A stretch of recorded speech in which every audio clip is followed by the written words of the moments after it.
سالیانی دور نزدیک دژ سپید سهراب با لشکر توران به ایران رسید.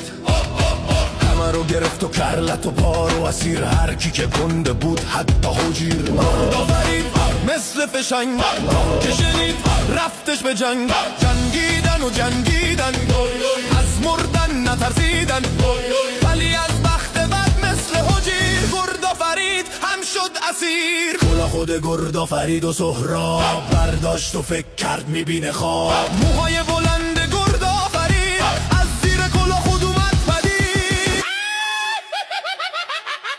پشمش که وزن و دو ابر و کمان، تو گفتی همی بشکفت هر زمان. آخ آخ ابر و کمان، ابر و کمان، ابر و کمان. دیگه دیره الان تو جنگمی، به بقیه بگو یار قشنگمی. گردآفرید بعدش اومد با خودش گفت باید خرش کنم.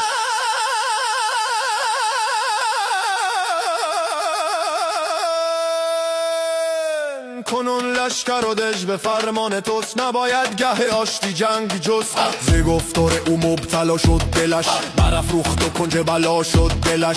به همین سادگی فریب خورد گردآفرید دل سهراب و برد. رفتن به سمت دژ سپید، بدو بدو در دژو وا کن.